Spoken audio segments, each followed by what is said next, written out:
నేను జావాస్క్రిప్ట్‌లోని interview question సిరీస్‌లో ఇంకొక 4 క్వెషన్స్‌ని ఎక్స్‌ప్లెయిన్ చేస్తున్నా. ఫస్ట్‌ది ఏంటి అనంటే, ఫర్ ఆఫ్ లూప్‌కి, ఫర్ ఇన్ లూప్‌కి డిఫరెన్స్ ఏంటి? నెక్స్ట్ థిస్ కీవర్డ్ గురించి అండ్ థిస్ కీవర్డ్ ఎక్కడ ఎలా బిహేవ్ చేస్తుంది? నెక్స్ట్ ఈవెంట్ బబ్లింగ్ అంటే ఏంటి? ఈవెంట్ డెలిగేషన్ అంటే ఏంటో చూద్దాం.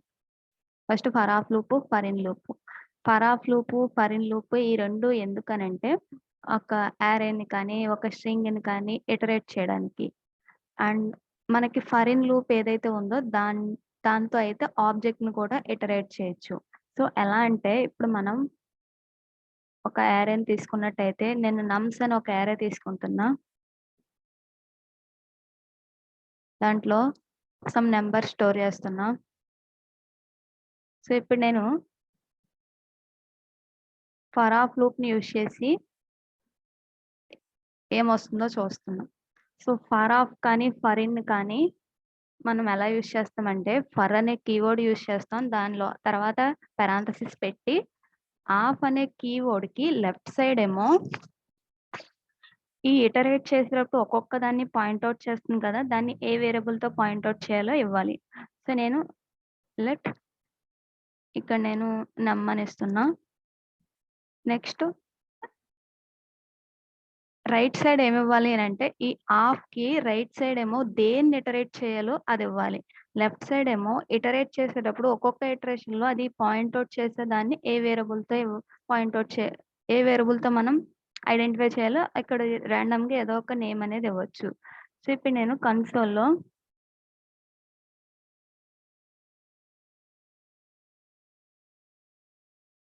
ఎన్ అని ప్రింట్ చేస్తున్నా. సో, ఇప్పుడు మనకేమొస్తాయో చూద్దాం. సో, అక్కడ మనకేమొచ్చినాయి ఫర్ ఆఫ్ లూప్‌ని యూజ్ చేస్తే ఒక్కొక్క నంబరు వచ్చిందనమాట. సో, ఫర్ ఆఫ్ లూప్ ఏం చేస్తుందంటే ఒక అరేని గాని, ఒక స్ట్రింగ్‌ని కానీ ఇటరేట్ చేసేటప్పుడు ఒక్కొక్క ఇటరేషన్‌లో ఒక్కొక్క ఎలిమెంట్‌ని పాయింట్ ఔట్ చేస్తుంది. అదే మనం స్ట్రింగ్ తీసుకున్నట్టయితే ఒక్కొక్క క్యారెక్టర్‌ని పాయింట్ ఔట్ చేస్తుంది. సో, ఇప్పుడు నేను జావాస్క్రిప్ట్ అని ఇచ్చాను. So, for N of S అని ఇస్తున్నా. సో, ఎస్ అనే స్ట్రింగ్‌ని ఇటరేట్ చేస్తున్నాం. ఇటరేట్ చేసేటప్పుడు ఆ ఫర్ ఆఫ్ లూప్ ఒక్కొక్క ఇటరేషన్‌లో దేన్ని పాయింట్ ఔట్ చేస్తుందో దాన్ని ఎన్ అనే వేరియబుల్‌తో రిప్రజెంట్ చేసాం. సో, మనం ఎన్‌ని ప్రింట్ చేస్తే మనకేమొచ్చింది ప్రతి ఇటరేషన్‌లో దాని యొక్క క్యారెక్టర్ వచ్చిందనమాట.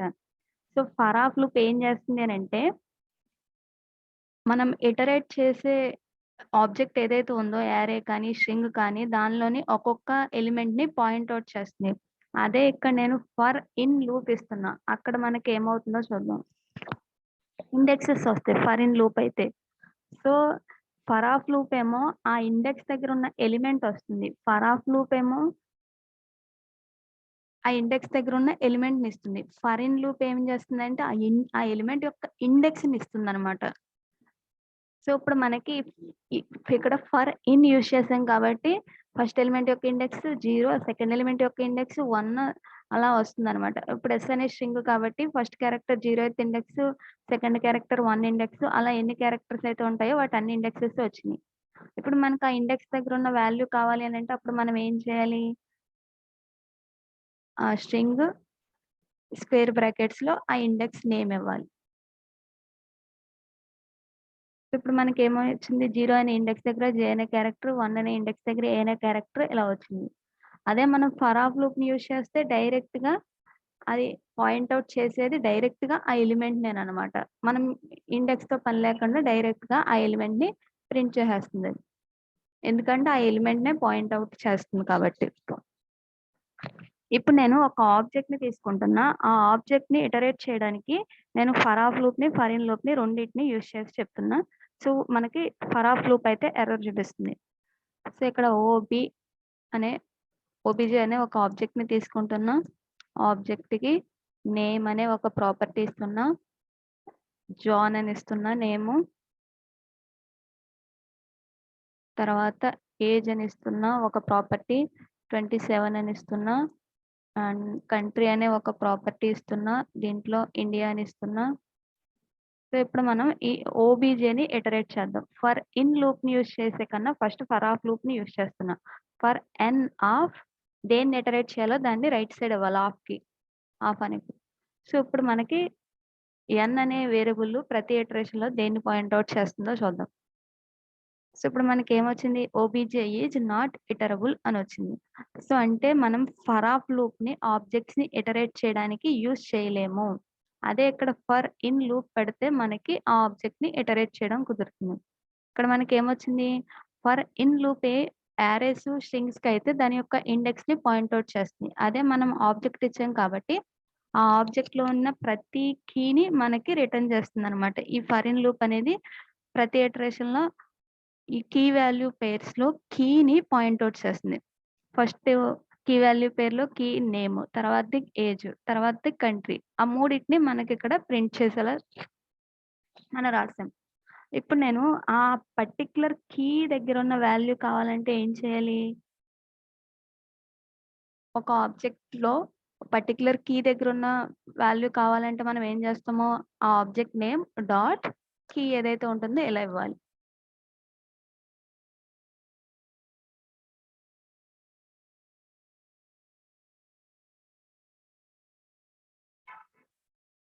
సో, ఇప్పుడు మనం చూసినట్టయితే మనకి అన్‌డిఫైన్డ్ వచ్చింది. ఎందుకనంటే మనం డైరెక్ట్‌గా ఇలా ఇవ్వకూడదు ఇటరేట్ చేసినప్పుడు. స్క్వేర్ బ్రాకెట్ నోటేషన్ ఇచ్చి దాని లోపల ఆ కీ నేమ్ అనేది ఇవ్వాలి. సో, ఇప్పుడు మనకి కరెక్ట్‌గా ప్రింట్ అయింది.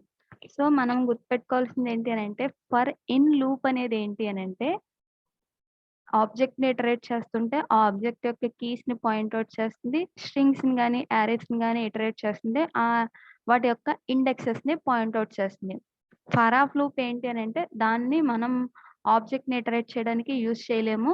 అండ్ స్ట్రింగ్స్‌ని, అరేస్‌ని ఇటరేట్ చేసేటప్పుడు ఫర్ ఆఫ్ లూప్ ఏం చేస్తుందంటే, దానిలో ఒక్కొక్క ఎలిమెంట్‌ని పాయింట్ ఔట్ చేస్తుంది. నెక్స్ట్ క్వెషన్ ఏంటి అనంటే థిస్ కీవర్డ్ గురించి. సో, థిస్ కీవర్డ్ అనేది ఎప్పుడు ఒక ఆబ్జెక్ట్‌ని రిప్రజెంట్ చేస్తుంది. సో, ఆబ్జెక్ట్ అంటే ఏంటి? కీ వాల్యూ పెయిర్స్ అనేవి ఉంటాయి. సపోజ్ ఇక్కడ నేను స్క్రిప్ట్ ట్యాగ్ తీసుకొని డైరెక్ట్‌గా థిస్ అని ప్రింట్ చేస్తున్నా. సో, అక్కడ మనకి ఏం ప్రింట్ అవుతుందో చూద్దాం. థిస్. ఇక్కడ మనకి విండో అని ప్రింట్ అయింది. సో, ఇక్కడ విండో అనేది ఒక ఆబ్జెక్ట్. మనం ఈ హెచ్‌టీఎంఎల్ పేజ్ అనేది బ్రౌజర్‌లో ఓపెన్ చేసినప్పుడు ఒక విండో ఆబ్జెక్ట్ అనేది క్రియేట్ అవుతుంది బై డిఫాల్ట్. ఆ విండో ఆబ్జెక్టే మనం ఇక్కడ థిస్ అనే వేరియబుల్‌తో రిప్రజెంట్ చేస్తున్నట్టనమాట. సో, థిస్ అనేది ఎప్పుడు ఒక ఆబ్జెక్ట్‌ని రిప్రజెంట్ చేస్తుంది. అది ఎప్పుడు ఏ ఆబ్జెక్ట్‌ని రిప్రజెంట్ చేస్తుందో తెలుసుకోవాలి. సో, మనం గ్లోబల్‌గా థిస్ అనే కీవర్డ్ యూజ్ చేస్తే అది విండో ఆబ్జెక్ట్‌ని రిప్రజెంట్ చేస్తుంది. ఎందుకు అనంటే విండో అనే ఆబ్జెక్ట్ గ్లోబల్ ఆబ్జెక్ట్ అనమాట. సో, ఇక్కడ మనం బై డిఫాల్ట్ ఏదైనా ఒక వేరియబుల్‌ని క్రియేట్ చేసినా ఏజ్ ఈక్వల్ టు 10 అని రాస్తున్నాను కదా! సో, ఇక్కడ దాని మీనింగ్ ఏంటి అనంటే విండో అనే ఒక ఆబ్జెక్ట్ ఉంటుంది కదా! Window dot A is equal to 10 అని అసైన్ అవుతుందనమాట. మనము జనరల్‌గా ఆబ్జెక్ట్‌ని ఎలా క్రియేట్ చేస్తాం? న్యూ అనే కీవర్డ్ యూజ్ చేసి one of the way. So, ఒకవేళ పర్సన్ ఆబ్జెక్ట్ క్రియేట్ చేయాలంటే పర్సన్ అనే కన్‌స్ట్రక్టర్ ఫంక్షన్ ఉంటే దాని ద్వారా ఇక్కడ మనం సంథింగ్ ఇలా పాస్ చేస్తాం. ఇప్పుడు విండో అనే ఆబ్జెక్ట్ మనం క్రియేట్ చేయలే. బ్రౌజర్ ఆటోమేటిక్‌గా క్రియేట్ చేస్తుంది. సో, మనం బై డిఫాల్ట్ ఏ వేరియబుల్ రాసినా, ఏ ఫంక్షన్ రాసినా గ్లోబల్‌గా అవి విండో అనే ఆబ్జెక్ట్‌కి ప్రాపర్టీస్ కింద అసైన్ అవుతాయన్నమాట. ఇప్పుడు నేను నార్మల్‌గా థిస్ అని ప్రింట్ చేస్తే విండో ఆబ్జెక్ట్ వచ్చింది కదా! దీంట్లో మనకి ఏ అనే ప్రాపర్టీ లేదు. ఎప్పుడైతే నేను ఒక వేరియబుల్‌ని డిక్లేర్ చేస్తానో ఏ అనే var a is equal to 10 అని ఇస్తున్నానో అక్కడ మనకేమవుతుందనంటే ఈ విండో ఆబ్జెక్ట్‌కి ఎక్స్‌పాండ్ చేసినట్టయితే ఏ అనే ప్రాపర్టీ 10 అని వచ్చింది. అంటే ఏంటి? మనం నార్మల్‌గా ఎలా రాసినా బ్రౌజర్ ఆటోమేటిక్‌గా ఈ విధంగా కన్వర్ట్ చేస్తుంది. Window dot A is equal to 10 అని. సో, మనం ఒక ఫంక్షన్ రాసినా గ్లోబల్‌గా ఆ ఫంక్షన్ అనేది విండో ఆబ్జెక్ట్‌కి ఒక ప్రాపర్టీ కింద యాడ్ అవుతుందనమాట. సో, యాడ్ అని చెప్పి ఒక ఫంక్షన్ రాసాను కదా! ఇప్పుడు మనం చూసుకున్నట్టయితే విండో ఆబ్జెక్ట్‌ని ప్రింట్ చేస్తే మనకి అందులో ఏ అనే ఒక ప్రాపర్టీ యాడ్ అయింది. దాని వాల్యూ 10.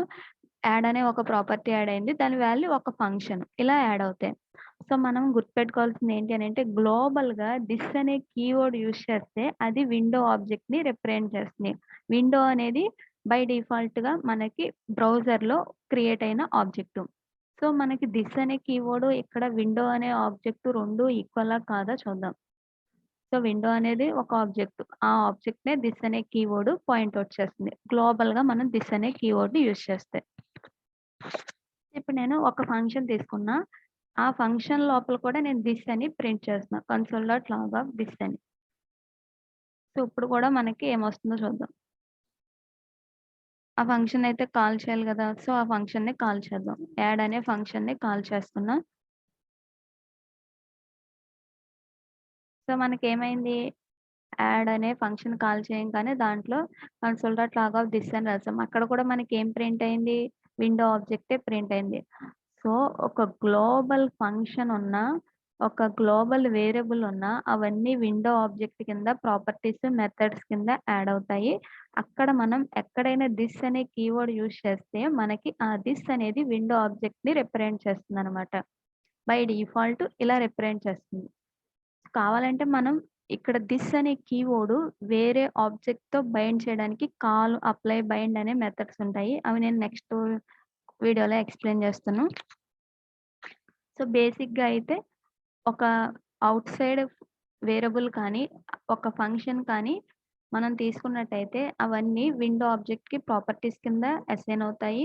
మనం ఆ ఔట్‌సైడ్ ఫంక్షన్‌లో థిస్ అని యూజ్ చేసినా, నార్మల్‌గా స్క్రిప్ట్ ట్యాగ్‌లో డైరెక్ట్‌గా కన్సోల్‌లో గానీ, ఎక్కడైనా థిస్ అని యూజ్ చేసినా దాని మీనింగ్ ఏంటి అనంటే, ఇప్పుడు నేను var x is equal to this dot a plus 100 అని ఇస్తున్నా. ఇక్కడ థిస్ అనేది ఏంటి? విండో ఆబ్జెక్ట్‌కి సంబంధించిన ఏ అనే ప్రాపర్టీ. అంటే ఇక్కడ ఏ ఏముంది? 10 ఉంది. థిస్ డాట్ ఏ అంటే 10 ప్లస్ 100 అని వస్తుందనమాట. సో, ఇప్పుడు మనం కన్సోల్‌లో ఎక్స్‌ని ప్రింట్ చేస్తే మనకేమొస్తుందనంటే 110 వస్తుందనమాట. సో, ఇక్కడ మనకి థిస్ ఏం రిప్రజెంట్ చేస్తుంది? Window object. దాని యొక్క ఏ అనే ప్రాపర్టీ వాల్యూ మనం తీసుకొని యాడ్ చేస్తాం. ఇప్పుడు మనం థిస్ అనే కీవర్డ్ ఇంకొక ప్లేస్‌లో ఇంకొక 2, 3 ప్లేసెస్‌లో చెక్ చేయాలి. ఇంకొకటి ఏంటి అనంటే, మనం కన్‌స్ట్రక్టర్ ఫంక్షన్ రాస్తాం కదా! ఫంక్షన్ ఇప్పుడు నేను పర్సన్ అనే ఒక ఆబ్జెక్ట్‌ని క్రియేట్ చేసుకోవాలి అని అనుకుంటున్నాం. ఈ ఫంక్షన్‌లో మనం ఎలా ఇనిషియలైజ్ చేస్తాం? ప్రాపర్టీస్ ఆబ్జెక్ట్‌ని క్రియేట్ చేయడానికి కదా! So, this dot name is equal to ఇక్కడికి ఈ ఫంక్షన్‌కి ఏవైతే ఆర్గ్యుమెంట్స్ వస్తాయో దాంట్లో ఎన్ అని, ఏజ్ అని 2 ప్రాపర్టీస్ తీసుకుంటున్నాం. This dot name is equal to A అని, next this dot age is equal to A అని తీసుకున్నా. ఇప్పుడు మనకిది ఒక కన్‌స్ట్రక్టర్ ఫంక్షన్. ఇక్కడ మనకి థిస్ అనే కీవర్డ్ ఏ విధంగా వర్క్ అవుతుందో చూద్దాం. ఇంతకుముందు నేను ఫంక్షన్ టెస్ట్ అని చెప్పి తీసుకున్నాను.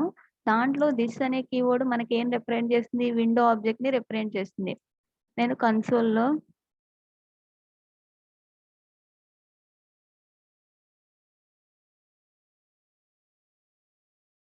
ఇక్కడ ఇలా థిస్ అని రాస్తే అక్కడ మనకి విండో ఆబ్జెక్ట్ అనేది రిప్రజెంట్ చేస్తుంది. ఇప్పుడు మనకి ఇలా తీసుకుంటే this dot name is equal to N, this dot age is equal to A అని చెప్పి ఇలా రాస్తున్నాను కదా! అక్కడ థిస్ అనే కీవర్డ్ దేన్ని రిప్రజెంట్ చేస్తుందంటే, మనం ఒక ఆబ్జెక్ట్‌ని క్రియేట్ చేస్తాం కదా! ఆ కన్‌స్ట్రక్టర్ ఫంక్షన్‌తో న్యూ అని చెప్పి person of suppose XYZ age అని ఇస్తున్నా. ఇక్కడ మనకేమవుతుంది? ఒక కొత్త పర్సన్ యొక్క ఇన్‌స్టాన్స్ క్రియేట్ అవుతుంది. ఆ ఇన్‌స్టాన్స్‌ని ఈ థిస్ అనే కీవర్డ్ రిప్రజెంట్ చేస్తుంది. ఇక్కడ విండో ఆబ్జెక్ట్‌ని రిప్రజెంట్ చేయదు. సో, మనం న్యూ పర్సన్ అనే ఒక కొత్త ఆబ్జెక్ట్‌ని క్రియేట్ చేస్తున్నాం కదా! ఆ పర్సన్ ఇన్‌స్టాన్స్ ఏదైతే ఉందో దాన్ని ఇక్కడ థిస్ అనే కీవర్డ్ రిప్రజెంట్ చేస్తుంది. దాన్ని మనం ఒక వేరియబుల్‌కి కూడా అసైన్ చేసుకోవచ్చు. P1 is equal to new అని అన్నానంటే దాని మీనింగ్ ఏంటి అనంటే కొత్త పర్సన్ ఆబ్జెక్ట్‌ని క్రియేట్ చేస్తున్నాం. P1 అనే వేరియబుల్‌తో పాయింట్ ఔట్ చేస్తున్నాం. ఇక్కడ థిస్ కీవర్డ్ ఏం రిప్రజెంట్ చేస్తుంది? P1 అనే ఆబ్జెక్ట్‌ని రిప్రజెంట్ చేస్తుందనమాట. సో, ఇప్పుడు మనకి కన్‌స్ట్రక్టర్ ఫంక్షన్ లోపల డైరెక్ట్‌గా మనం ఇలా ప్రాపర్టీస్ అసైన్ చేసేటప్పుడు థిస్ అనే కీవర్డ్ ఏం రిప్రజెంట్ చేస్తుందనంటే, ఒక కొత్త ఇన్‌స్టాన్స్ క్రియేట్ అవుతుంది గదా! ఆ ఇన్‌స్టాన్స్‌ని, ఆ ఫంక్షన్ ఇన్‌స్టాన్స్‌ని అంటే ఆ ఆబ్జెక్ట్‌ని రిప్రజెంట్ చేస్తుందనమాట. నెక్స్ట్ మనం ఒక ఆబ్జెక్ట్ తీసుకున్నట్టయితే let OBJ is equal to ఒక ఆబ్జెక్ట్‌ని తీసుకుంటున్నాం. నేమ్ మనం ఆబ్జెక్ట్‌ని ఈ విధంగా కూడా క్రియేట్ చేయొచ్చు. దీన్ని ఆబ్జెక్ట్ లిటరల్ నొటేషన్ అని అంటారు. ఇక్కడ ఏజ్ 26 అని 25 ఇస్తున్నా. ఇప్పుడు నేను ఒక ఫంక్షన్ రాస్తున్నా. ఇదేంటి అనంటే గెట్ డీటెయిల్స్ అనే ఒక ఫంక్షన్ రాస్తున్నా. దీని వాల్యూ ఏంటి అనంటే ఇక్కడ ఒక ఫంక్షన్ రాస్తున్నా. ఇంతకుముందు తీసుకున్న 2 ప్రాపర్టీస్‌కి values just normal values. X అనేది నేమ్ అనే దాంట్లోనేమో ఎక్స్‌వైజెడ్ అనే ఒక స్ట్రింగు, ఏజ్ అనే దాంట్లోనేమో ఒక సమ్ నంబర్. కానీ ఇక్కడ గెట్ డీటెయిల్స్ అనే ప్రాపర్టీకి ఒక ఫంక్షన్ అటాచ్ చేస్తున్నాం. దాన్నే మెథడ్ అని కూడా అంటాము. ఇప్పుడు నేను console.log ఆఫ్ దిస్ అని ప్రింట్ చేస్తున్నా. ఇక్కడ దిస్ అనేది ఏం రిప్రజెంట్ చేస్తుంది అనంటే ఈ ఆబ్జెక్ట్‌ని రిప్రజెంట్ చేస్తుంది. ఓబీజే అనే ఆబ్జెక్ట్. సో, మనం ఆ ఫంక్షన్ ఎప్పుడైతే కాల్ చేస్తామో ఓబీజే డాట్ గెట్ డీటెయిల్స్ అని ఆ ఫంక్షన్‌ని కాల్ చేస్తున్నా. సో, అందులో మనకి దిస్ అనే కీవర్డ్ ఏం రిప్రజెంట్ చేస్తుంది? ఆ ఆబ్జెక్ట్‌ని రిప్రజెంట్ చేస్తుంది. సో, ఒక ఫంక్షన్ ఉంది. ఈ ఫంక్షన్‌ని మనం ఏ ఆబ్జెక్ట్‌తో కాల్ చేస్తున్నాం? ఓబీజే అనే ఆబ్జెక్ట్‌తో. సో, మనం ఆ ఆబ్జెక్ట్‌తో ఈ ఫంక్షన్ ఎప్పుడు కాల్ చేయగలము? ఆ ఆబ్జెక్ట్‌కి ఒక ప్రాపర్టీ ఆ మెథడ్ ఉంటే అప్పుడు మనం కాల్ చేయగలం. సో, ఇక్కడ మనం ఈ ఫంక్షన్‌లో దిస్ అనే కీవర్డ్ ప్రింట్ చేస్తే అదేం రిప్రజెంట్ చేస్తుంది? ఓబీజే అనే ఆబ్జెక్ట్‌ని రిప్రజెంట్ చేస్తుంది. సో, దానికున్న name, age and get details అనేది ఒక ఫంక్షన్. దిస్ అనేది ఇక్కడ మనకేం రిప్రజెంట్ చేస్తుంది? ఇది ఏ ఆబ్జెక్ట్ లోపలైతే ఉందో ఆ ఆబ్జెక్ట్‌ని రిప్రజెంట్ చేస్తుంది.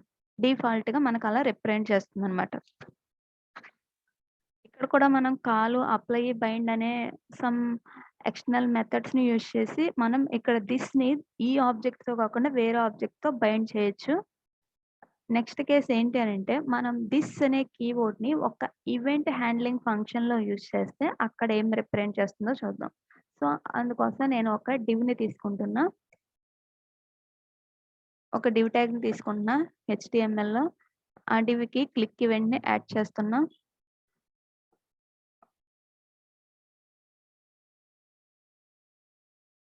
లేకపోతే ఒక బటన్ తీసుకుంటున్నా. బటన్ అయితే క్లిక్ ఈవెంట్ ప్రాపర్‌గా ఉంటుంది. ఒక బటన్ తీసుకుంటున్నా. క్లిక్ ఈవెంట్ ఇక్కడ యాడ్ చేస్తున్నా. సో, ఇప్పుడు నేను ఈ ఇన్‌లైన్ ఈవెంట్ హ్యాండ్లింగ్ యూజ్ చేస్తున్నా. ఇక్కడ నేను on click is equal to అని చెప్పి కన్సోల్‌లో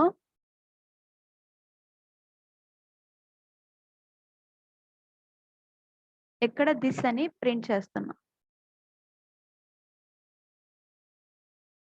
సో, ఇప్పుడు మనకి ఏమవుతుందో చూద్దాం. ఇక్కడ నేను క్లిక్ మీద చేశాను. ఇక్కడ మనకి ఈవెంట్ హ్యాండ్లింగ్ యూజ్ చేసినప్పుడు దిస్ అనే కీవర్డ్ ఏం రిప్రజెంట్ చేస్తుందనంటే ఆ ఈవెంటు దేని మీద జరిగిందో దాన్ని రిప్రజెంట్ చేస్తుంది. ఇక్కడ మనకి క్లిక్ ఈవెంట్ అనేది దేని మీద జరిగింది? ఆ బటన్ ఏదైతే ఉందో దాన్ని అక్కడ దిస్ అనే కీవర్డ్ రిప్రజెంట్ చేస్తుందనమాట. ఇప్పుడు నేను జావా స్క్రిప్ట్‌లో డైరెక్ట్‌గా let BTN is equal to అని చెప్పి document dot query selector of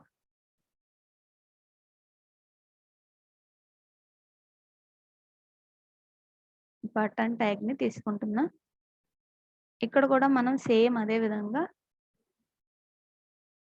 బటన్‌కి click ఈవెంట్‌ని యాడ్ చేద్దాం. Button dot on click is equal to ఒక ఫంక్షన్ రాస్తున్నా. ఈ ఫంక్షన్ లోపల console.log ఆఫ్ దిస్ అని రాస్తున్నా.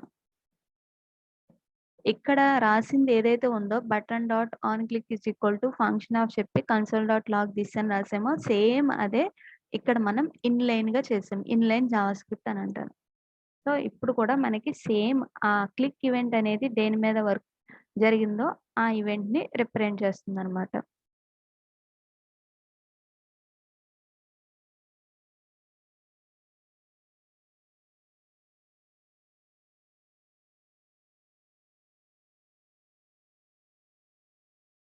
సో, ఎప్పుడైనా మనకి ఈవెంట్ హ్యాండ్లింగ్ యూజ్ చేసామంటే దాని మీనింగ్ ఏంటి? దానిలో థిస్ అనే కీవర్డ్ ఈ ఈవెంటు దేనికి అటాచ్ చేసామో, ఆ ఈవెంటు దేని మీద జరిగిందో దాన్ని రిప్రజెంట్ చేస్తుంది. సో, ఇక్కడ మనం బటన్ అనే దానికి క్లిక్ ఈవెంట్ యాడ్ చేసాము. అండ్ దాని యొక్క ఫంక్షన్‌లో థిస్ అనే కీవర్డ్ రాస్తున్నాం. అంటే ఇక్కడ థిస్ అనే కీవర్డ్ ఏం రిప్రజెంట్ చేస్తుందంటే, దేని మీదైతే క్లిక్ చేస్తున్నామో దాన్ని రిప్రజెంట్ చేస్తుంది. మనకి హెచ్‌టీఎంఎల్‌లో ఉండే ప్రతి ఎలిమెంట్ జావా స్క్రిప్ట్‌లో ఒక ఆబ్జెక్ట్ కింద ట్రీట్ చేస్తున్నట్టనమాట. ఆ బటన్ అనే ఒక ఎలిమెంట్ ఇక్కడ బటన్ అనే ఒక ఆబ్జెక్ట్ కింద యాక్సెస్ చేసుకుంటామనమాట.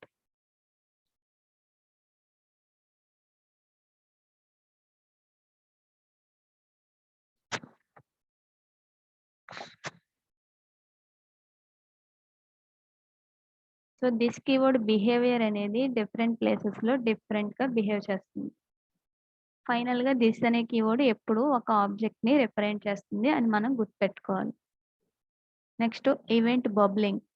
ఈవెంట్ బబ్లింగ్ అంటే ఏంటి అనంటే, మనకి ఒక హెచ్‌టీఎంఎల్ పేజ్ తీసుకున్నట్టయితే, దానికి సపోజ్ ఇక్కడ నేను ఒక శాంపుల్ హెచ్‌టీఎంఎల్ కోడ్ రాసాను. బాడీ ట్యాగ్ దాంట్లో ఒక డివ్ తీసుకున్నా, దాంట్లో ఒక పారాగ్రాఫు, దాంట్లో అనార్డర్ లిస్ట్ అని చెప్పి 2 తీసుకున్నా. సో, ఈవెంట్ బబ్లింగ్ అంటే ఏంటి అనంటే, మనకి ఒక ఎలిమెంట్ ఉంది. ఆ ఎలిమెంట్‌కి క్లిక్ ఈవెంట్ యాడ్ చేసాము. సో, దానికి సంబంధించిన ఫంక్షన్ అనేది అక్కడ రన్ అవుతుంది. దాని తర్వాత ఏమవుతుందంటే, దాని యొక్క పేరెంట్‌కి వెళ్తుంది. ఆ పేరెంట్‌కి ఏమన్నా ఈవెంట్ యాడ్ చేసామా? లేదా క్లిక్ ఈవెంట్ యాడ్ చేసామో లేదా చూస్తుంది. అప్పుడు చైల్డ్‌కి క్లిక్ ఈవెంట్ జరిగింది. మళ్ళీ పేరెంట్ ఎలిమెంట్ దగ్గరికి కూడా వెళ్లి అక్కడ క్లిక్ ఈవెంట్ యాడ్ చేసామో లేదో చెక్ చేస్తుంది. ఒకవేళ అక్కడ కూడా క్లిక్ ఈవెంట్ యాడ్ చేస్తే అక్కడ కూడా జరుగుతుంది.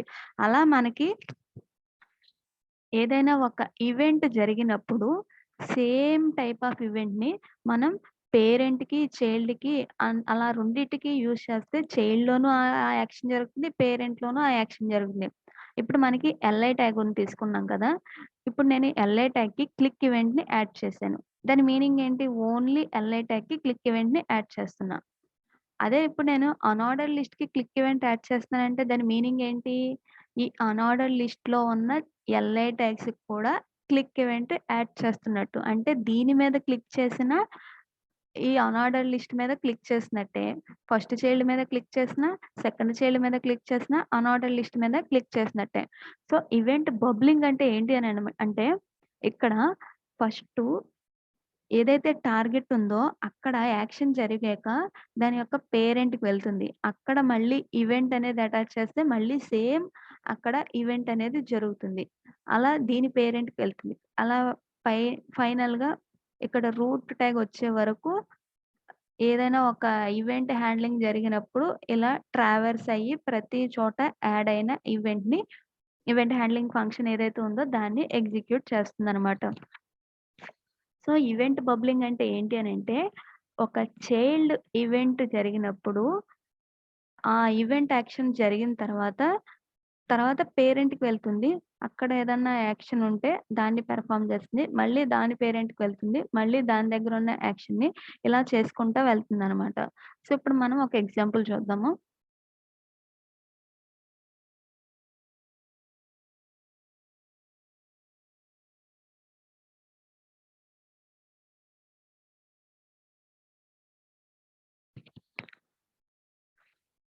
సేమ్ నేనిప్పుడు అనార్డర్ లిస్ట్‌ని తీసుకుంటున్నా.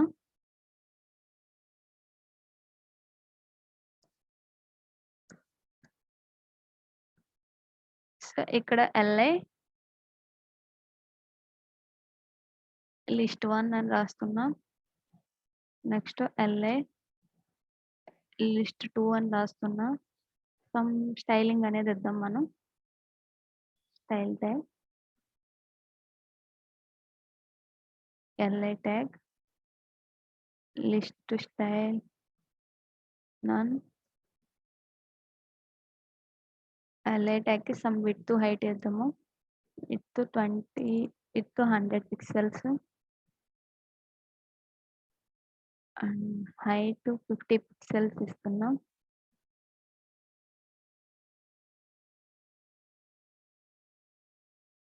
అండ్ సమ్ బ్యాక్‌గ్రౌండ్ కలర్ ఇస్తున్నాం.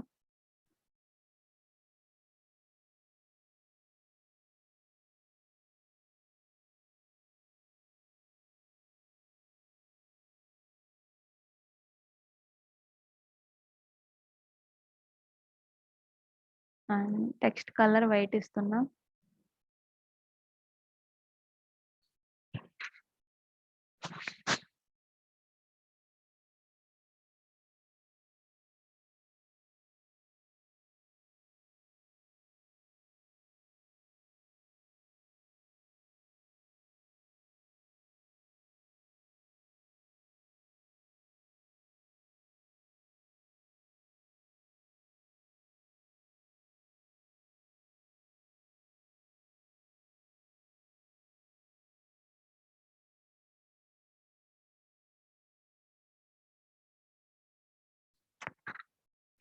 సో ఇప్పుడు మనకి 2 లిస్ట్ ఐటమ్స్ ఉన్నాయి.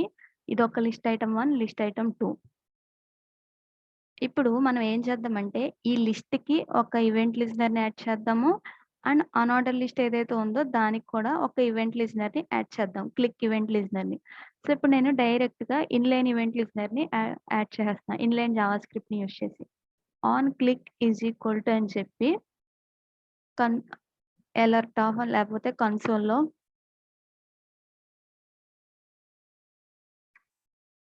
console.log of పేరెంట్ క్లిక్డ్ అని రాస్తున్నా.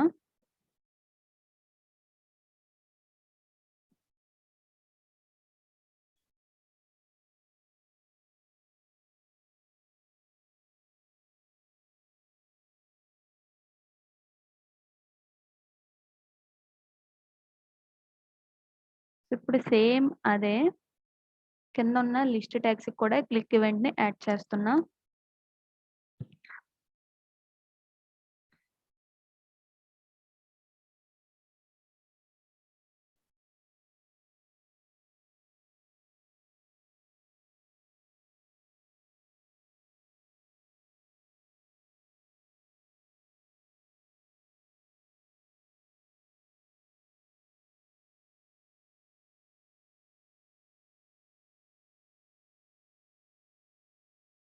CLI ట్యాగ్ కూడా యూజ్ చేస్తున్నా. సో దీంట్లోనేమో console.log లో లిస్ట్ 1 క్లిక్డ్ అని ఇస్తున్నా.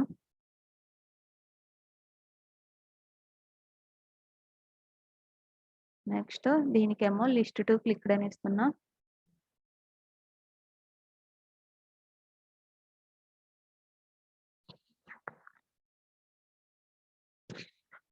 సో ఇప్పుడు మనకి ఈ 2 లిస్ట్ 1, లిస్ట్ 2 అని ఉన్నాయి కదా. ఇప్పుడు నేను ఒక్కొక్క దాన్ని క్లిక్ చేస్తాను.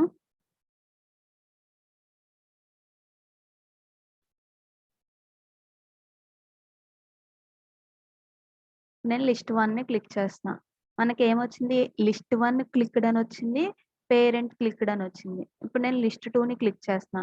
మళ్ళీ మనకి ఏమొచ్చింది లిస్ట్ 2 క్లిక్డ్ అని వచ్చింది. పేరెంట్ క్లిక్డ్ అని వచ్చింది.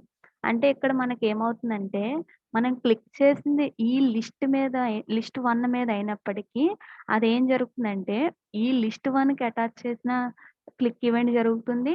మళ్ళీ దాని పేరెంట్‌కి వెళ్తుంది. దాని పేరెంట్‌కి వెళ్ళి అక్కడున్న క్లిక్ ఈవెంట్‌కి ఏం జరగాలో అది జరుగుతుంది. అంటే ఇక్కడ మనకి ఆ ఈవెంట్ దేని మీద అయితే జరిగిందో దాని దగ్గర నుంచి ప్రతి పేరెంట్ దగ్గరికి వెళ్ళి అక్కడ కూడా అటాచ్ అయిన ఈవెంట్స్‌ని చేస్తుందనమాట. క్లిక్ ఈవెంట్‌ని. సేమ్ ఈవెంట్ అయితేనే. అంటే ఇప్పుడు మనకి ఇక్కడ క్లిక్ ఈవెంట్ యాడ్ చేశాను. ఇక్కడేమో సపోజ్ హోవర్ అని ఎక్కడైతే సపోజ్ ఇన్‌పుట్ చేంజ్ అనే ఇప్పుడు మనకి ఫార్మ్స్ తీసుకున్నట్టయితే డిఫరెంట్ ఈవెంట్స్ ఉంటాయి గదా. ఇన్‌పుట్ చేంజు, ఇన్‌పుట్ చేంజెస్ సంబంధించిన చాలా ఈవెంట్స్ అని ఉంటాయి కదా. అవి ఒక్కొక్క దానికి ఒక్కొక్కటి మనం ఇక్కడ యాడ్ చేసాం. సో ఇప్పుడు మనం ఈ ఎలిమెంట్ మీద ఒక ఈవెంటు, ఈ ఎలిమెంట్ మీద ఒక ఈవెంటు ఉంటే మనకి ఈ ఈవెంట్ బబ్లింగ్ అనేది వర్క్ అవ్వదు.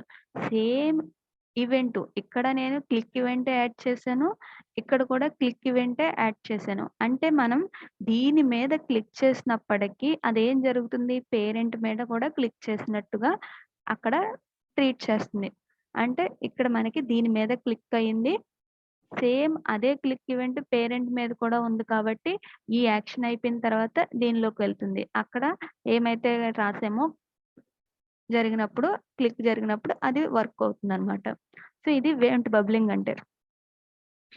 సో మనకి ఒక ఎలిమెంట్ మీద ఈవెంట్ పర్టిక్యులర్ ఈవెంట్ జరిగిందంటే, ఆ ఈవెంట్‌కి సంబంధించిన యాక్షన్ అయ్యాక జావా స్క్రిప్ట్ అంటే బ్రౌజర్ ఏం చేస్తుందనంటే, ఈ పర్టిక్యులర్ ఎలిమెంట్ మీద మనకి ఒక ఈవెంట్‌ని యాడ్ చేసాం. క్లిక్ ఈవెంట్‌ని యాడ్ చేసాం. సో, అక్కడ ఈ పర్టిక్యులర్ క్లిక్ ఈవెంట్‌కి ఏమైతే యాక్షన్ జరగాలని అనుకున్నామో, రాసామో అది జరుగుతుంది. దాని తర్వాత ఏం చేస్తుంది? దాని పేరెంట్ దగ్గరికి వెళ్తుంది. దాని పేరెంట్ దగ్గర కూడా సేమ్ క్లిక్ ఈవెంట్ యాడ్ చేస్తే, అప్పుడేం చేస్తుంది? ఇక్కడ రాసిన క్లిక్ ఈవెంట్ కూడా ఒ సంబంధించిన కోడ్ కూడా వర్క్ అవుతుంది. మళ్ళీ దాని పేరెంట్‌కి వెళ్తుంది. ఇప్పుడు ఇక్కడ కూడా క్లిక్ ఈవెంట్ రాస్తే, మళ్ళీ ఇక్కడ కూడా దానికి సంబంధించిన కోడ్ అనేది ఎగ్జిక్యూట్ అవుతుంది. ఇలా మనకి రూట్ ట్యాగ్ హెచ్‌టీఎంఎల్ వచ్చేంత వరకు అలా పై వరకు చెక్ చేసుకుంటా వెళ్తుంది బ్రౌజర్ ప్రతిసారి. దాన్నే ఈవెంట్ బబ్లింగ్ అని అంటారు. నెక్స్ట్ ఏంటంటే ఈవెంట్ డెలిగేషన్. సో, ఇక్కడ ఈవెంట్ డెలిగేషన్ అనేది ఒక టెక్నిక్ అన్నమాట. ఇదేంటి అనంటే ఈవెంట్ బబ్లింగ్‌కి కొంచెం రిలేటెడ్. ఇక్కడ మనకేమవుతుంది? మనం 2 చిల్డ్రన్స్ తీసుకున్నాం కాబట్టి ఓకే. సపోజ్ ఇప్పుడు మనకి ఒక ఎలిమెంట్‌కి 100 చిల్డ్రన్స్ ఉన్నాయి. 100 చిల్డ్రన్స్‌కి మనం క్లిక్ ఈవెంట్‌ని యాడ్ చేయాలంటే మనకి డిఫికల్టీ. ఇప్పుడు మనకి అనార్డర్ లిస్ట్ ఏదైతే ఉందో దాంట్లో ఎల్ఐ ట్యాగ్స్ 100 ఉన్నాయి. అప్పుడు మనకి ఆ ఎల్ఐ ట్యాగ్స్ ప్రతి దానికి క్లిక్ ఈవెంట్ యాడ్ చేయాలంటే డిఫికల్ట్ కాబట్టి మనం ఏం చేస్తామంటే అన్ని చిల్డ్రన్స్ యొక్క పేరెంట్ ఏదైతే ఉందో దానికి మాత్రమే క్లిక్ ఈవెంట్‌ని యాడ్ చేస్తాం. ఇప్పుడు మనం దాని ఒక్కదానికే యాడ్ చేస్తే ఇలా దీని మీద జరిగిందో ఎలా తెలుస్తుందనంటే, మనకి ఈవెంట్ ఇన్ఫర్మేషన్‌లో టార్గెట్ అనే ఒక ప్రాపర్టీ ఉంటుంది. అదేం చేస్తుందంటే, దీని చిల్డ్రన్స్ అన్నిటిలో ఏ చైల్డ్ మీద అది జరిగిందో ఆ టార్గెట్ అనే ప్రాపర్టీ ఇస్తుందనమాట. సో, ఇప్పుడు మనకి ఒక రియల్ టైమ్ ఎగ్జాంపుల్ చూద్దాము. సో, ఇక్కడ మనకి ఈ ఫ్లిప్‌కార్ట్ వెబ్‌సైట్‌లో మనకి ఈ కేటగరీస్ ఏవైతే ఉన్నాయో దానిలో డిఫరెంట్ ఉన్నాయి. ఇక్కడ మనం దేని మీద క్లిక్ చేసినా దానికి సంబంధించిన ప్రొడక్ట్స్ అనేవి డిస్‌ప్లే అవుతాయి. ఇక్కడ మనకి టోటల్ ఒక 50, 60 ఇలా ఉన్నాయి అనంటే, మనకి ప్రతి దానికి క్లిక్ ఈవెంట్‌ని యాడ్ చేయాలి. సో, అప్పుడు మనకేంటవుతుందనంటే బ్రౌజర్ ఎక్కువ కంటెంట్‌ని మెయింటైన్ చేయాల్సొస్తుంది. ఎక్కువ ఇన్ఫర్మేషన్‌ని మేనేజ్ చేయాలి. ప్రతి దానికి క్లిక్ ఈవెంట్ యాడ్ చేసామంటే బ్రౌజర్ 100 ఉంటే 100 ఎలిమెంట్స్‌ని క్లిక్ ఈవెంట్ యాడ్ చేసామంటే 100 అక్కడ ఈవెంట్స్ అనేవి మెయింటైన్ చేయాలి బ్రౌజరు. అదే మనం ఈ 100 ఎలిమెంట్స్‌ని ఒక పేరెంట్‌లో తీసుకొని, ఆ పేరెంట్ సపోజ్ ఇదే ఒక పేరెంట్ ఈ మొత్తం బాక్స్ అంతటిని ఒక పేరెంట్ ట్యాగ్‌లో తీసుకొని, ఆ పేరెంట్ ట్యాగ్‌కి మనం ఒక క్లిక్ ఈవెంట్‌ని యాడ్ చేసినట్టయితే అండ్ ఆహ్, ఈ చిల్డ్రన్‌లో దేని మీద క్లిక్ చేసినా ఆ క్లిక్ ఈవెంట్ అనేది వర్క్ అవుతుంది. సో, ఇప్పుడు మనం ప్రతి చిల్డ్రన్‌కి ఒక ఐడీ ఇచ్చి దాని ద్వారా మనం సపోజ్ ఇప్పుడు మనం ఒక 10 ఎల్ఐ ట్యాగ్స్ తీసుకొని ఫస్ట్ ఎల్ఐ ట్యాగ్‌కేమో ఐడీ మెన్స్ టాప్ వేరు, సెకండ్ ఎల్ఐ ట్యాగ్‌కేమో మెన్స్ బాటమ్ వేరు, తర్వాత వుమెన్ ఎథ్నిక్ ఇలా మనం ఐడీస్ ఇచ్చి ఐడీ ప్రకారం మనం దేన్ని క్లిక్ చేసామో తెలుసుకోవచ్చు. యూజర్ దేన్ని క్లిక్ చేసారో తెలుసుకోవచ్చు. సో, ఇప్పుడు నేను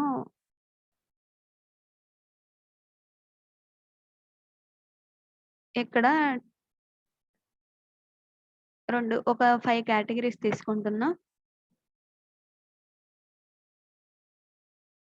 సో, ఈవెంట్ డెలిగేషన్ ఏం చెప్తుంది మనం ఒక ఎలిమెంట్‌కి ప్రతి చైల్డ్‌కి సేమ్ ఈవెంట్ కావాలి అనంటే, ప్రతి చిల్డ్రన్‌కి యాడ్ చేసే కన్నా పేరెంట్ ఎలిమెంట్‌కి ఆ పర్టిక్యులర్ ఈవెంట్ యాడ్ చేస్తే, అది మనకి చైల్డ్ ఈవెంట్‌కి కూడా వర్క్ అవుతుంది కాబట్టి, బ్రౌజరు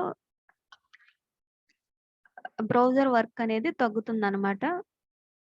ఎందుకంటే బ్రౌజర్ కంటిన్యూయస్‌గా 100 ఎలిమెంట్స్‌కి లిజన్ చేయాలంటే డిఫికల్ట్. అదే ఒక్క ఎలిమెంట్ తీసుకొని, ఆ ఒక్క ఎలిమెంట్‌ని లిజన్ చేస్తుంది. ఆ పేరెంట్ ఎలిమెంట్. సో, అప్పుడు ఎన్ని చిల్డ్రన్స్ ఉంటే వాటన్నిటి మీద వర్క్ చేసినా, క్లిక్ చేసినా అది వర్క్ అవుతుందనమాట. సో, ఇప్పుడు నేను ఇక్కడ కేటగరీ ఎలక్ట్రానిక్స్ అని ఇస్తున్నా.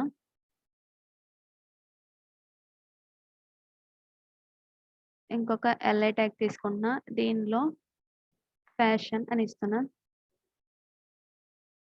ఇప్పుడు దీని లోపల ఇంకొకటి గ్రోసరీ అని ఇస్తున్నా.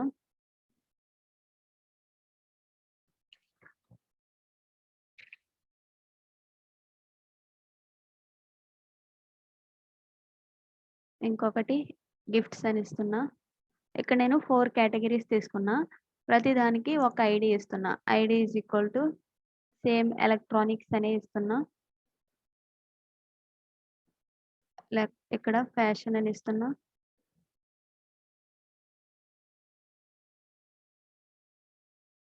ఇక్కడ ID is equal to grocery అని ఇస్తున్నా. ఇప్పుడు ID is equal to gifts అని ఇస్తున్నాం.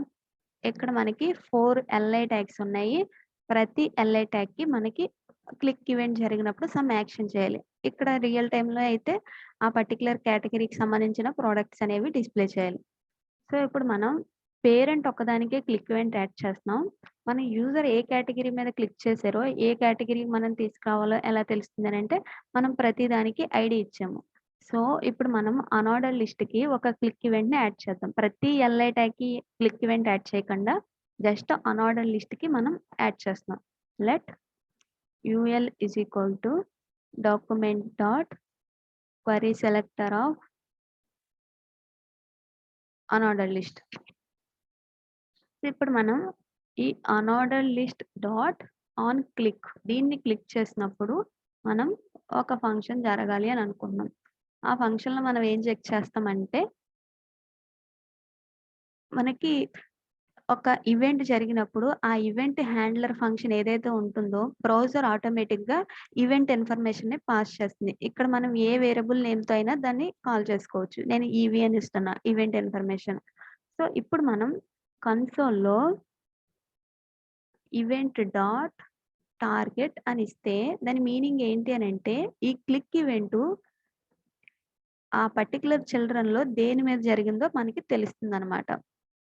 సో, ఇప్పుడు నేను ఎలక్ట్రానిక్స్ మీద క్లిక్ చేస్తున్నా. ఇప్పుడు మనకి ఏదొచ్చింది? LI ID is equal to electronics. Electronics ఉన్నది చూడు అదొచ్చింది. ఇప్పుడు నేను గిఫ్ట్స్ మీద క్లిక్ చేస్తున్నా. ఇప్పుడు మనకి ఈవెంట్ డాట్ టార్గెట్ ఏమొచ్చింది? గిఫ్ట్స్‌కి సంబంధించిందొచ్చింది. అంటే మనం ఇక్కడ 4 టైమ్స్ ఈ క్లిక్ ఈవెంట్‌ని యాడ్ చేయకుండా జస్ట్ ఒకసారే ఆ పేరెంట్‌కి క్లిక్ ఈవెంట్‌ని యాడ్ చేస్తున్నాం. దానిలో ఈవెంట్ డాట్ టార్గెట్ అనే ప్రాపర్టీ ద్వారా మనం ఆ చిల్డ్రన్ అన్నిటిలో దేని మీద జరిగిందో తెలుసుకోవచ్చు. సో, ఇప్పుడు మనకి కేటగిరీ ఉంది కదా! ఆ కేటగిరీని ఇప్పుడు ఐడీతో మనం రిప్రజెంట్ చేస్తాం. ఇప్పుడు మనం క్లిక్ చేసిన చిల్డ్రన్ యొక్క ఐడీ ఎలక్ట్రానిక్స్ ఉంది అనంటే మనం ఎలక్ట్రానిక్‌కి సంబంధించిన ప్రొడక్ట్స్ అనేవి డిస్‌ప్లే చేయాలి అని మనం లాజిక్ అనేది రాసుకుంటాం. Thank you for watching.